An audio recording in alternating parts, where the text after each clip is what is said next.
Bismillahirrahmanirrahim. Assalamualaikum warahmatullahi wabarakatuh. Alhamdulillahirrabbilalamin. Allahumma salli wa sallim wa barik ala sayyidina Muhammadinil fatihi lima ahlika wal khatimi lima sabak wa nasril haqqa bil haqqi wal hadi ila siratikal mustaqim sallallahu alaihi wa ala alihi haqqa qatrihi wa miqdarihil adim. Amma ba'd. Sobat yang beriman yang dimuliakan oleh Allah Subhanahu wa Ta'ala, berjumpa kembali. Kali ini kita membahas mengenai akhlak yang utama, akhlakul karimah yang utama. Dalam sebuah hadis riwayat Ahmad yang bersumber dari Mu'adz bin Anas radhiyallahu an, bahwa Rasulullah bersabda, afdalul fadail antasila man fata'aka wa tuqtiya man haramaka wa tasfaha amman satamaka. Yang artinya afdalul fadail, keutamaan yang paling utama. Ini sudah utama, lebih utama lagi, paling utama dari yang utama adalah antasila man fata'aka, menghubungi orang yang telah memutuskan hubungan denganmu. Maksudnya memutuskan hubungan silaturahmi. Jadi menghubungi orang yang selama ini sudah memutuskan hubungan silaturahmi dengan kita. Wa tuqtiya man haramaka, memberi orang yang tak mau memberi apa-apa padamu. Memberi orang yang pelit pada kita. Wa tasfaha amman satamaka, dan memaafkan orang yang memakimu, yang diartikan orang yang jahat padamu. Jadi ini suatu amalan yang utama, berat sekali, makanya pahalanya besar, lebih utama dari yang paling utama, yaitu menghubungi orang yang telah memutuskan silaturahmi dengan kita. Orang itu memutuskan silaturahmi dengan kita itu kan pasti ada sebabnya. Bermusuhankah, salah fahamkah, tidak sependapat sehingga terjadi percekcokan, baik itu antar teman, antar saudara, antar tetangga, kerabat, dan sebagainya. Orang yang sudah memutuskan dengan kita hubungan silaturahmi, kita malah menghubungi, ini berat. Gengsi toh, apa kata dunia, gitu pikiran kita. Padahal kalau kita menghubungi orang yang sudah memutuskan hubungan silaturahmi dengan kita, itu akhlak yang utama.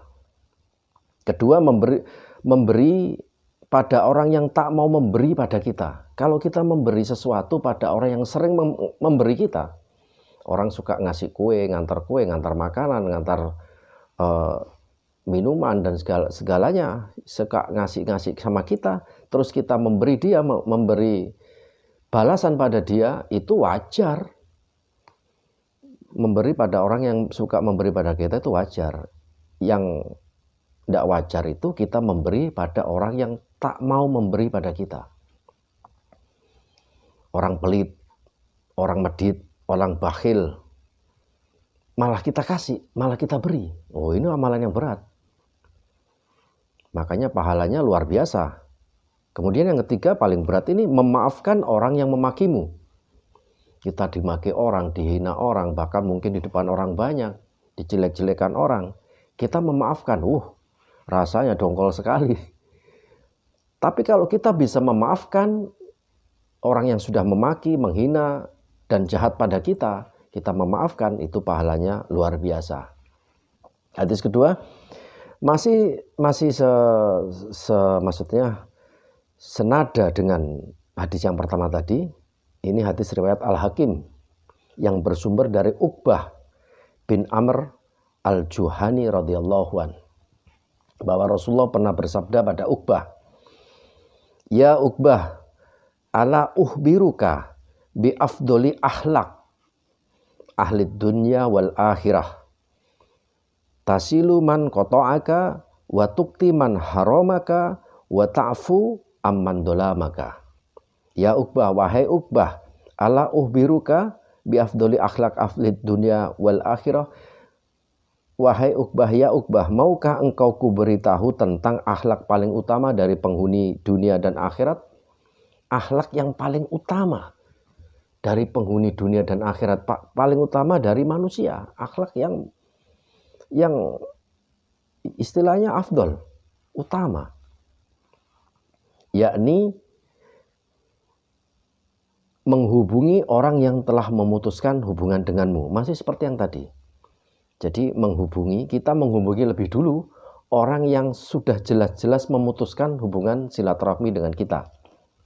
Kedua, memberi pada orang yang tak pernah memberimu, pelit padamu. Ini sama seperti yang hadis yang pertama tadi. Kita memberi pada orang yang suka memberi kita itu wajar. Justru kalau kita tidak membalas, memberi pada orang yang suka memberi kita yang kurang ajar. Kita yang pelit, kita yang bakhil. Nah ini kebalikannya. Kita memberi pada orang yang sudah bakhil, pelit, pedit, tak pernah memberi pada kita. Luar biasa ini. Ini akhlak yang utama. Yang ketiga adalah memaafkan orang yang pernah berbuat aniaya, dolim padamu. Sama seperti tadi. Memaafkan orang yang memakimu. Kalau ini bahasanya memaafkan. Wa ta'fu amman dolamaka. Wa ta'fu. Dan memaafkan orang yang dolamaka. Berbuat dolim padamu, berbuat aniaya padamu. Ini berat. Kalau ada orang aniaya dolim pada kita biasanya malah membalas lebih besar lagi, lebih dahsyat lagi balasan kita pada orang yang dolim pada kita. Ini bukan, kebalikannya. Kita malah memaafkan, Masya Allah. Dan Rasulullah jelas-jelas beliau mencontohkan bukan hanya dalam hadis, tapi dalam tingkah laku beliau. Suatu ketika Rasulullah melewati suatu jalan yang ada lotengnya, ada tingkatnya, ada balkonnya begitu. Rasulullah lewat hendak ke masjid, diludahi dari atas. Rasulullah menengok, Masya Allah, diludahi dari atas.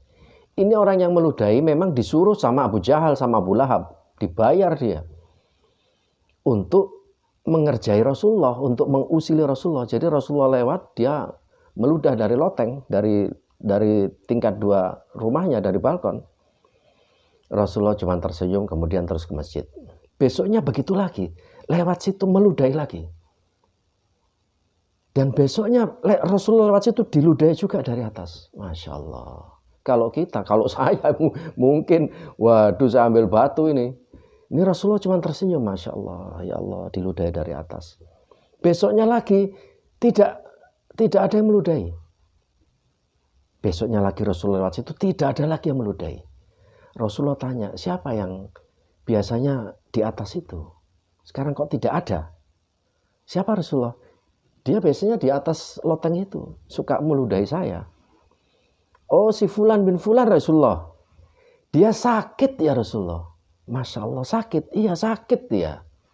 Terbaring di ranjangnya, tidak bisa turun, tidak bisa ngapa-ngapain. Saudara, kalau kita dikabari ada orang yang dolim, orang yang jahat pada kita, kemudian dikabari kalau dia sakit, apa yang kita lakukan? Rasain lu, mampus lah. Kita begitu. Ini Rasulullah tidak. Beliau datang ke rumah orang yang meludahi itu. Dan tidak hanya datang, bawa kurma Rasulullah. Pertama, menghubungi orang yang jelas-jelas jahat pada kita. Memutuskan hubungan silaturahmi, jelas ini jahat. Kedua, memberi. Rasulullah membawa kurma. Bawa kurma ketika Rasulullah maafkan. Apa kata Rasulullah? Ketuk dia pintu. Assalamualaikum. Tidak dijawab, bukan orang Islam. Siapa itu? Saya siapa? Muhammad. Masuk saja tidak dikunci. Dia terbaring di ranjang, tidak bisa turun. Siapa kau? Saya Muhammad. Muhammad siapa? Muhammad yang biasanya kau ludahi dari atas loteng. Mau apa kau kemari? Saya menjengukmu, katanya kau sakit. Ini saya bawakan kurma buat kau, moga-moga kau cepat sembuh. Sudah dimaafkan sama Rasulullah, dibawain kurma, dijenguk lagi, Masya Allah. Akhlaknya Rasulullah, dia langsung turun dari ranjangnya, merangkak mencari kakinya Rasulullah, dia peluk kakinya Rasulullah. Ya Muhammad, mulai hari ini saksikan ya Muhammad, asyhadu an la ilaha illallah wa asyhadu anna Muhammadan abduhu wa rasuluh. Langsung masuk Islam dia peluk kakinya Rasulullah. akhlaknya Rasulullah. Rasulullah ngajak orang masuk Islam bukan dengan pedang, bukan dengan intimidasi, bukan dengan kekerasan, dengan akhlak yang mulia. Dan ini akhlak yang utama. Menghubungi orang yang memutuskan silaturahmi dengan kita, memberi pada orang yang tak pernah memberi pada kita, dan memaafkan orang yang jelas-jelas berbuat aniaya, berbuat jahat, berbuat dolim pada kita. Ini afdolul fadolil akhlak, akhlak yang paling utama. Afdolul fadolil akhlak. Dan Rasulullah mencontohkannya. Sahabat, sekian saja. Semoga bermanfaat. Kurang lebihnya mohon maaf. Subhanakallahumma wa bihamdika. Asyhadu an la ilaha illa anta astaghfiruka wa atubu ilaik. Assalamualaikum warahmatullahi wabarakatuh.